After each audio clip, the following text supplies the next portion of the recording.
Halo semuanya, selamat datang di channel Neronime.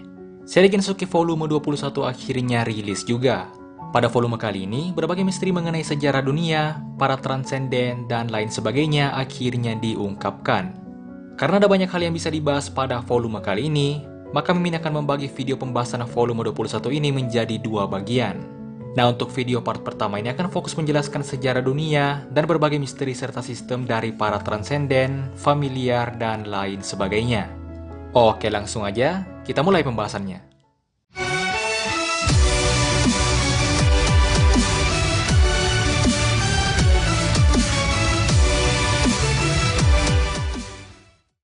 Volume 21 ini dibuka dengan diperlihatkannya seorang gadis yang tinggal di suatu tempat terpencil di wilayah Yagumo. Gadis itu bernama Sora, dan ia telah hidup sendirian selama lebih dari 1000 tahun. Sora adalah seorang familiar, dan dulunya ia memiliki seorang tuan. Yap, tuan yang dimaksud di sini adalah Ryuo atau Raja Naga. Sekitar 1000 tahun yang lalu, Ryuo berpisah dengan Sora dan pergi untuk mengakhiri pertempuran besar yang saat itu sedang terjadi. Pesan terakhir Ryuo adalah Sora dapat menjalani hidupnya sesukanya setelah perang ini berakhir. Dan ia juga menyarankan untuk membuat teman. Namun Sora langsung menolaknya dan mengatakan bahwa hanya Ryuo lah yang terpenting baginya. Karena itu ia ingin Ryuo kembali dengan selamat. Singkat cerita, pertempuran benar-benar berakhir. Namun sayangnya Ryuo tak pernah kembali. Tak hanya itu, hubungan kontrak khusus tuan dan pelayan mereka juga terputus. Keberadaan Ryuo kini tak diketahui oleh siapapun. Karena itu Sora pun meninggalkan legenda tentang Ryuo di wilayah Yagumo, di mana legenda tersebut masih tersebar hingga sekarang. Dan akhirnya pada saat ini, di waktu yang sama dengan saat kekuatan Ryuo kembali dan bangkit menjadi transenden, hubungan khusus tuan dan pelayan mereka tiba-tiba aktif kembali. Sora pun menyadarinya dan langsung menatap ke langit yang mengarah ke wilayah astral. Scene kemudian berpindah memperlihatkan kondisi setelah pertarungan antara Ryuo dan Erika. Celia, Miharu, dan semua orang yang ingatannya telah dihilangkan, kini jadi kebingungan dengan apa yang sebenarnya telah terjadi. Mereka semua pun memutuskan untuk menyelidiki lokasi tersebut. Di sisi lain, Ryuo dan Asia telah membunuh Erika. Ryuo membekukan mayat Erika, lalu memasukkannya ke penyimpanan ruang dan waktunya. Setelah itu mereka berdua merasakan bahwa Celia, Miharu, dan yang lainnya sedang mendekat ke arah mereka. Sehingga mereka berdua pun segera pergi dari lokasi tersebut. Ryuo dan Aisyah memutuskan untuk tak menemui semua orang untuk saat ini. Kembali ke sisi Miharu dan yang lainnya, mereka akhirnya tiba di lokasi tempat di mana tadinya Ryuo dan Aisyah berada. Saat itu, tiba-tiba muncul sebuah pilar cahaya yang mirip dengan pilar cahaya saat para pahlawan terpanggil dulu. Dari lokasi tersebut muncullah Masato dan Putri Liliana. Miharu dan yang lainnya pun segera mendekati mereka dan berbicara dengannya. Nah, di sini terungkap bahwa saat ini Masato telah menjadi seorang pahlawan yang baru. Ini terbukti dari pilar cahaya yang memanggil Masato sebelumnya, dan pedang yang sedang dipegang oleh Masato, di mana pedang tersebut adalah Divine Arms-nya.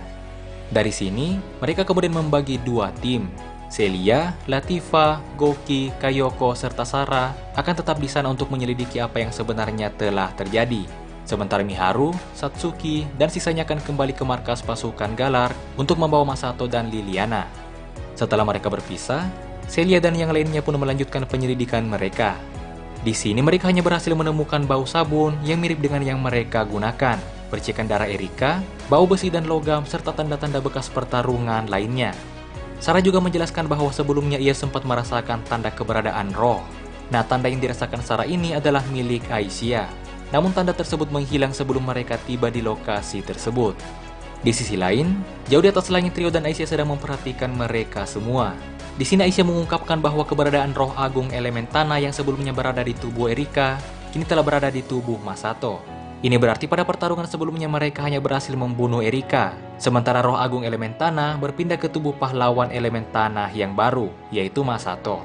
Ryuo kemudian mengikuti Miharu dan yang lainnya ke markas pasukan Galar dan menguping pembicaraan mereka. Di sini Raja Francois berbicara dengan Putri Liliana. Masato awalnya tinggal di kerajaan Sento Stella, namun ia terpanggil sebagai pahlawan di kerajaan Galar. Karena itu pihak Galar memutuskan akan membicarakan tentang kepemilikan pahlawan baru yaitu Masato ini dengan Raja Sento Stella. Setelah itu, Ryuo yang menguping memutuskan bahwa sepertinya akan aman untuk saat ini meninggalkan Masato bersama yang lainnya. Ryuo dan Aisyah pun pergi dari lokasi tersebut dan mendirikan rumah batunya di sebuah bukit tak berpenghuni. Nah, mulai dari sini kita akan membahas percakapan antara Rio dan Aisyah yang mengungkap berbagai misteri, baik itu mengenai sejarah dunia, transenden, dan lain sebagainya. Setelah mendirikan rumah batu, Rio dan Aisyah duduk dan mulai saling berbicara. Di sini, Rio dalam kondisi tak mengetahui apa-apa, baik itu detail mengenai kekuatan yang ia dapatkan, mengenai percakapan misterius dengan roh tanah sebelumnya, dan lain-lain. Karena itu, di sini Aisyah yang akan menjelaskannya satu persatu kepada Rio, berdasarkan ingatannya yang baru saja telah ia dapatkan kembali. Yang pertama, mereka membahas mengenai warna mata Rio yang kini berubah menjadi warna merah. Aisyah menjelaskan bahwa itu adalah efek dari asimilasi mereka berdua. By the way, asimilasi sendiri adalah saat ketika Rio dan Aisyah bersatu, seperti yang terjadi pada saat mereka melawan Erika sebelumnya. Dijelaskan bahwa tubuh manusia Rio sebenarnya tak sanggup menanggung beban besar dari kekuatan transenden. Jika Rio memaksakan dirinya menggunakan kekuatan transenden, maka ia akan mati. Nah, untuk menghindari itu, Aisyah pun berasimilasi dengan Rio. Sehingga dengan begitu, tubuh Rio pun bukan lagi manusia, melainkan jadi lebih mendekati roh. Lalu pedang yang digunakan oleh Rio sebelumnya, itu juga hanya bisa diwujudkan ketika mereka berasimilasi. Jadi, Rio tak bisa menggunakan kekuatan transenden sendirian. Untuk menggunakannya, ia harus bersama dengan Aisyah. Jika dijelaskan secara numerik, tingkat asimilasi bisa berkisar antara 1% hingga 100%. Ketika Rio ingin menggunakan kekuatan transenden, ia harus berasimilasi dengan Aisyah sekuat mungkin. Karena itulah pada pertempuran sebelumnya, tingkat asimilasi mereka juga mendekati 100%. Dan efek asimilasi yang diterima Rio adalah perubahan pada fisiknya. Contohnya adalah perubahan pada warna matanya. Efek lainnya adalah ketika berasimilasi dengan kuat, tubuh Rio akan semakin jauh dari manusia. Kemungkinan terburuknya, bisa saja tubuh Rio takkan kembali menjadi manusia lagi, bahkan setelah mereka tak lagi berasimilasi. Di sini Aisyah memasang wajah murung seolah meminta maaf pada Rio. Namun Rio mengatakan bahwa ia tak mempermasalahkan itu. Tak apa-apa jika tubuhnya berubah karena efek dari asimilasi dengan Aisyah. Setelah itu, Aisyah kemudian menjelaskan bahwa para pahlawan juga menerapkan proses asimilasi dengan roh agung yang ada di dalam tubuh mereka. Namun itu berbeda dengan proses asimilasi Rio dan Aisyah. Rio dan Aisyah menerapkan asimilasi yang asli, sementara proses asimilasi antara pahlawan dengan roh agung telah dimodifikasi oleh 6 dewa bijak di masa lalu. Beberapa kondisi dan batasan yang kurang menguntungkan bagi roh agung telah ditambahkan dalam kontraknya. Dan karena ini jugalah para roh agung sangat dendam pada dewa bijak. Para pahlawan dibatasi hanya bisa berasimilasi paling banyak hingga 70 atau 80% saja.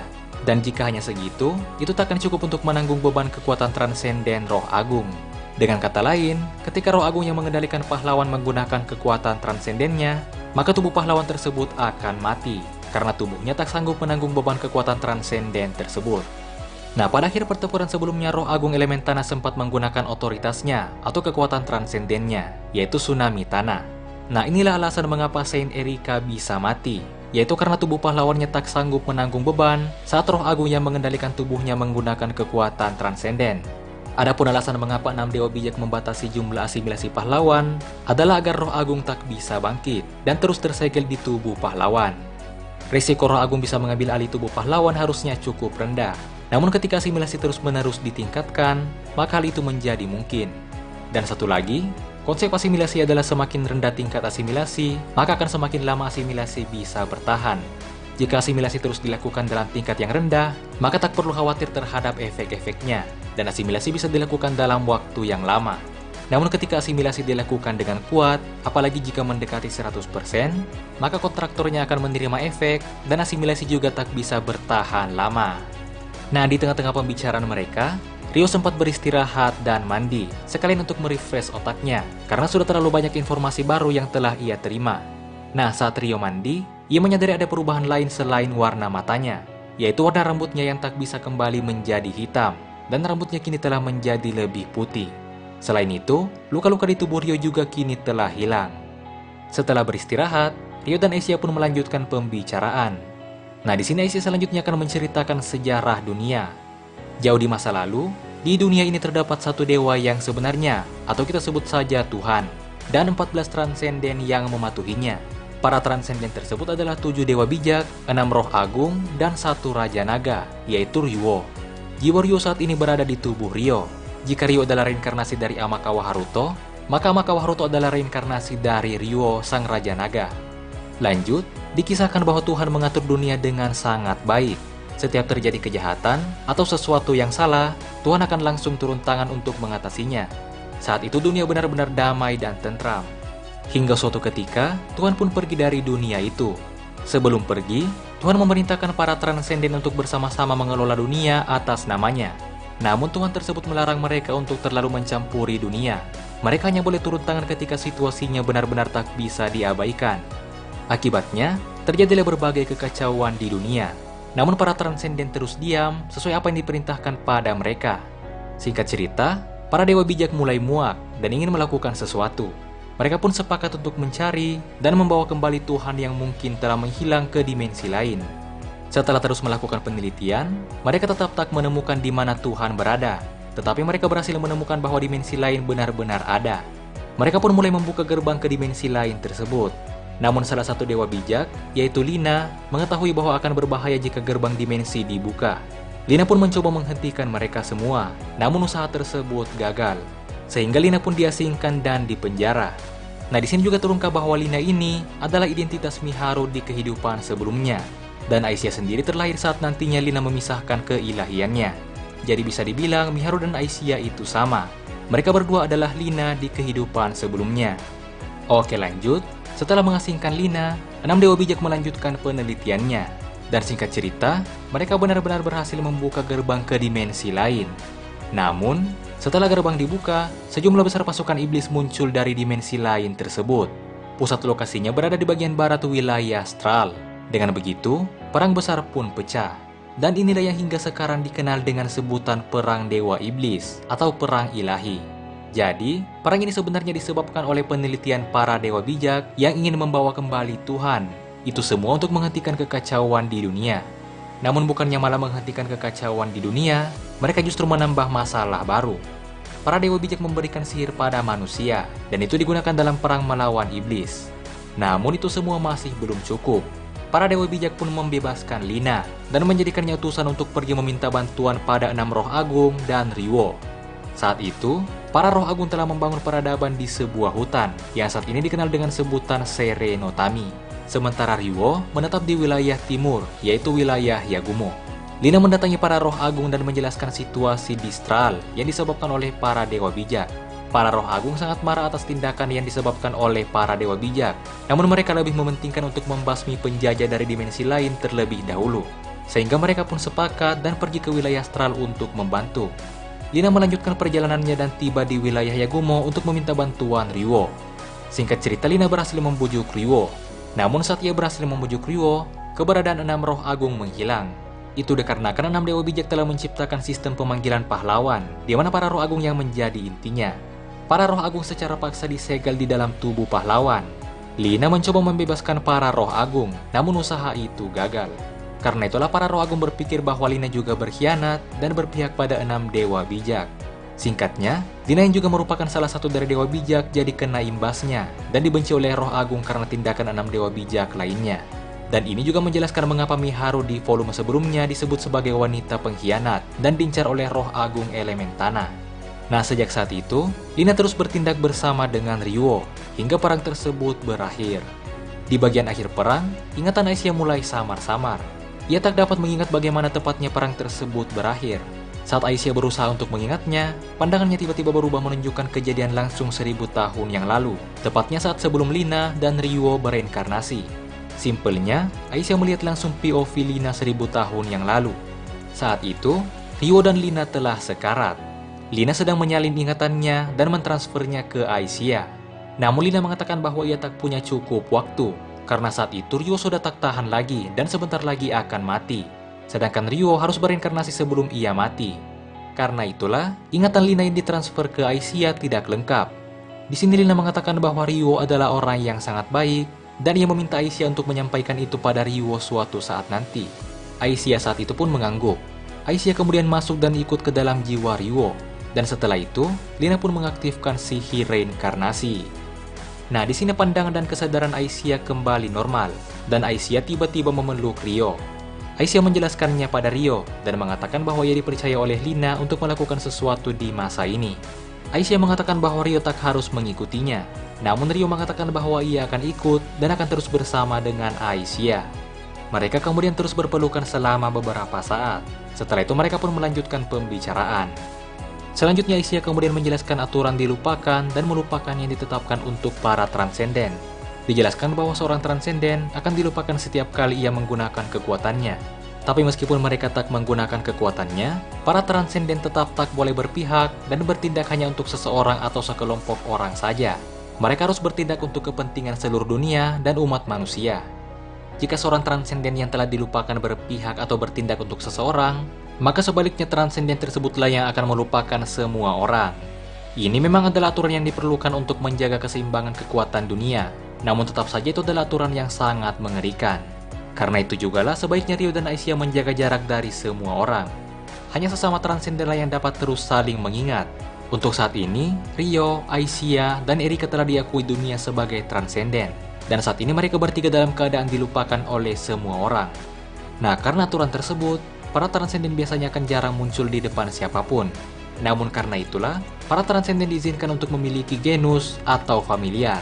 By the way, familiar di sini maksudnya adalah seorang pelayan atau semacamnya. Sama seperti sesama transenden, seorang familiar juga dapat terus mengingat tuannya yang merupakan seorang transenden. Rio bertanya-tanya apakah Rio juga memiliki familiar di masa lalu. Ia kemudian iseng mencoba memanggilnya dengan mengulurkan tangannya, lalu mengucapkan beberapa kata seperti datanglah familiar. Tapi tak disangka metode tersebut berhasil. Ruang di hadapan Rio terdistorsi, dan dari sana muncullah seorang gadis yang tampaknya berumur kurang dari 10 tahun. Setelah disapa oleh Rio, gadis tersebut segera sujud di hadapan Rio. Nah, gadis ini adalah Sora, familiar Rio di masa lalu. Meskipun Sora tak pernah bertemu Rio sebelumnya, namun ia tahu bahwa yang ada di hadapannya adalah Rio. Karena ia merasakan hubungan kontraknya dengannya, dan hanya Rio lah satu-satunya yang dapat memanggilnya seperti itu. Sora juga menyadari bahwa Aisyah adalah Lina, salah satu dari 7 dewa bijak. Setelah itu mereka saling memperkenalkan diri. Rio kemudian menjelaskan bahwa meskipun ia adalah reinkarnasi dari Rio, namun ia sebenarnya tak mewarisi ingatan Rio, sehingga tentu saja ia juga tak mengingat Sora. Mendengar itu, Sora pun menangis, dan Rio segera meminta maaf. Aisyah menjelaskan bahwa ketika seseorang dari dunia ini berpindah ke dunia lain, baik itu dalam bentuk reinkarnasi maupun transfer, maka orang tersebut akan kehilangan ingatannya. Nah, inilah yang terjadi pada Rio dan Lina. Rio dan Lina berinkarnasi menjadi Amakawa Haruto dan Ayase Miharu. Namun ingatan saat hidup sebagai Rio dan Lina di kehidupan sebelumnya menghilang. Dan sebaliknya ketika orang dari luar berpindah ke dunia ini, ia akan tetap membawa ingatannya. Seperti contohnya Rio yang tetap mengingat kehidupannya sebagai Amakawa Haruto. Mereka kemudian membahas mengenai cara untuk mengurangi efek dari aturan Tuhan. Saat itu, Sora mengeluarkan sebuah topeng dari penyimpanan ruang dan waktunya dan memberikannya pada Rio. Ia menjelaskan bahwa topeng tersebut adalah topeng cadangan yang digunakan oleh Rio dan Lina di masa lalu untuk mengurangi efek dari aturan Tuhan. Seorang transenden sebenarnya tak bisa berpihak kepada seseorang atau sekelompok orang. Nah, dengan topeng ini, seorang transenden dapat melakukan itu. Jadi simpelnya, meskipun Rio sekarang seorang transenden, namun ia tetap bisa melindungi dan bertindak untuk Celia dan yang lainnya, asalkan ia memakai topeng tersebut. Namun sayangnya, topeng tersebut adalah barang habis pakai, yang akan segera hancur setelah melewati batas waktu pemakaian, dan setelah topeng tersebut tak tahan lagi menanggung efek aturan Tuhan. Saat ini hanya tersisa 5 topeng saja, dan tak ada orang di masa sekarang yang dapat memproduksinya lagi. Jadi Rio hanya bisa memperjuangkan orang-orang yang berharga baginya hingga 5 kali lagi. Jika ia bertindak tanpa menggunakan topeng tersebut, ia akan terkena efek aturan Tuhan. Akibatnya, giliran Rio yang akan merupakan Celia, Miharu, dan semua orang-orang yang berharga baginya. Lanjut, setelah itu Sora kemudian menceritakan tentang dirinya dan menjelaskan beberapa hal mengenai familiar. Sekitar 1500 tahun yang lalu, Sora adalah seorang manusia biasa. Suatu ketika ia sekarat karena peperangan antar manusia. Nah, saat itulah Rio menyelamatkan Sora dan menjadikannya sebagai familiarnya. Setelah menjadi familiar, pertumbuhan Sora jadi terhenti, sehingga bisa dikatakan ia menjadi abadi. Kekuatannya juga meningkat drastis, namun ia jadi tak dapat menentang perintah tuannya. Selain itu, Sora juga jadi memiliki wujud spiritual, yang ketika itu digunakan, ia bahkan dapat berubah wujud menjadi naga. Di sini Sora juga menjelaskan bahwa selama ini ia tinggal di wilayah Yagumo. Mendengar itu, Rio meminta maaf karena telah memanggilnya secara tiba-tiba. Namun Sora tak mempermasalahkan itu, karena ia memang telah siap untuk dipanggil kapanpun sejak ia merasakan bahwa koneksinya dengan Rio aktif kembali. Sora juga mengatakan bahwa ia ingin terus tinggal bersama Rio. Rio pun menyetujuinya. Namun ia mengatakan bahwa Sora tak perlu bersikap terlalu formal dan tak perlu melayaninya dengan sangat serius, karena hidup Sora adalah milik Sora sendiri. Saat mendengar itu, Sora pun langsung menangis. Itu karena ia mengingat kata-kata Ryo 1000 tahun yang lalu, mirip dengan kata-kata yang barusan diucapkan oleh Ryo. Ryo pun memeluk Sora yang menangis hingga Sora tertidur. Keesokan paginya, mereka semua sarapan bersama-sama dan melanjutkan pembicaraan lagi. Selanjutnya mereka kemudian membahas tentang tujuan Ryo dan Lina yang belum tercapai di masa lalu dan apa yang akan Ryo lakukan ke depannya. 1000 tahun yang lalu, Ryo dan Lina memutuskan untuk bereinkarnasi. Itu bukan tanpa alasan. Ternyata mereka berdua memiliki tujuan yang belum tercapai di masa lalu, dan karena itulah mereka memutuskan untuk bereinkarnasi dan berharap tujuan mereka akan tercapai di masa depan. Selain itu, dijelaskan juga bahwa Lina memiliki kemampuan untuk melihat masa depan. Sebelum bereinkarnasi, Lina mengetahui bahwa sesuatu akan terjadi 1000 tahun di masa depan. Karena itulah ia memilih Ara untuk bereinkarnasi sebagai Miharu, sementara Ryo akan bereinkarnasi sebagai Haruto. Dengan begitu mereka nantinya akan bisa sampai ke masa ini. Namun sayangnya, Aisyah di masa sekarang tak mengingat dan tak mengetahui apa sebenarnya tujuan mereka berdua. Sehingga mau tak mau mereka harus mencari cara agar Ryo bisa mendapatkan kembali ingatan Ryo. Sora mengatakan bahwa perang di masa lalu harusnya berakhir di bagian barat wilayah astral. Mungkin saja di sana ada suatu petunjuk. Dengan begitu, Ryo, Aisyah, dan Sora pun memutuskan akan menyelidiki lokasi tersebut dalam waktu yang dekat. Setelah itu mereka kemudian membahas tentang familiar yang dimiliki oleh para transenden di masa lalu. Dijelaskan bahwa seorang transenden diperbolehkan memiliki hingga maksimal 3 familiar. Untuk saat ini, diketahui bahwa familiar Ryo hanya satu, yaitu Sora. Lalu familiar para roh agung adalah para roh humanoid tingkat semi tinggi. Dan familiar Lina adalah seorang penyihir homunculus ditambah 2 golem, di mana ketiganya adalah ciptaan dan hasil penelitiannya sendiri. Setelah itu dijelaskan juga bahwa setiap transenden memiliki karakteristik dan otoritasnya masing-masing. Yang pertama adalah roh agung. Karakteristik dari para roh agung adalah memiliki mata khusus. Dikatakan bahwa mereka mampu mendapatkan banyak informasi hanya dengan melihat jiwa seseorang. Nah inilah mengapa pada volume 20 sebelumnya roh agung tanah langsung mengetahui bahwa Ryo adalah Ryo dan Miharu adalah Lina. Adapun otoritas para roh agung adalah mereka dapat menciptakan alam. Otoritas ini diberikan Tuhan untuk menjaga keseimbangan antara manusia dengan alam. Jika manusia meremehkan alam, maka saat itulah roh agung berperan untuk menjatuhkan bencana alam sebagai hukuman. Nah, pada volume sebelumnya, roh tanah sempat menggunakan otoritasnya, yaitu saat ia menciptakan tsunami tanah. Lalu yang kedua ada Dewa Bijak. Karakteristik para Dewa Bijak adalah memiliki otak yang cerdas. Inilah mengapa mereka cenderung selalu melakukan penelitian. Hasil penelitian mereka diantaranya adalah sistem sihir, sistem pemanggilan pahlawan, dan lain-lain. Adapun otoritas dari Dewa Bijak berbeda-beda. Berdasarkan penjelasan Sora, saat ini baru diketahui 4. Yaitu prediksi masa depan yang merupakan otoritas Lina. Selain itu, ada juga duplikasi, analisis pembongkaran, dan operasi takdir. Lalu 3 otoritas lainnya masih belum diketahui. Otoritas Dewa Bijak diberikan oleh Tuhan untuk membimbing umat manusia dan menjadi objek pemujaan. Dan yang terakhir ada Ryo. Berdasarkan penjelasan Sora, karakteristik dari Ryo adalah memiliki tubuh yang paling kuat. Bahkan dikatakan bahwa tubuhnya juga memiliki sifat anti-sihir. Selain itu, Ryo juga memiliki wujud spiritual dan dapat berubah menjadi naga. Lalu untuk otoritasnya, Ryo dapat menghilangkan objek tertentu. Otoritas ini diberikan oleh Tuhan untuk menghilangkan segala ancaman di dunia. Nah, otoritas Ryo ini sempat digunakan oleh Ryo di volume 20 sebelumnya, yaitu saat Ryo menghilangkan tsunami tanah yang dibuat oleh Erika. Sora menjelaskan bahwa di antara semua transenden, Ryo lah yang terkuat. Jika misalnya Ryo bertarung 1 lawan 1 dengan semua transenden, maka tak ada yang bisa mengalahkan Ryo. Nah, pembicaraan mereka pun berakhir sampai di sini. Selanjutnya Ryo kemudian ingin melihat kemampuan dan mengukur seberapa kuat Sora. Karena itu, diadakanlah pertarungan tiruan antara Sora melawan Aisyah. Pada pertarungan tersebut, Sora belum menggunakan semua kemampuannya. Namun meskipun begitu, ia dapat menahan semua serangan Aisyah dan bertarung seimbang dengannya. Di sisi lain, tentu saja Aisyah juga belum menggunakan semua kemampuannya, karena saat terkuat Aisyah adalah saat ia berasimilasi dengan Ryo. Setelah akhirnya Ryo merasa bisa memahami kemampuan dan seberapa kuat Sora, Ryo pun menghentikan pertarungan Sora dan Aisyah dengan hasil seri. Nah, mungkin itulah semua untuk part pertama dari video alur cerita seri Gensoki volume 21 ini. Untuk kelanjutannya akan berfokus pada serangan yang dilakukan oleh Reis, dan itu akan kita bahas pada video part kedua selanjutnya. Jadi mungkin itu saja untuk video kali ini. Jika kalian punya pertanyaan atau pendapat tentang volume 21 ini, silahkan tuliskan di kolom komentar. Jangan lupa untuk like, share, dan subscribe. Dan sampai jumpa di video berikutnya.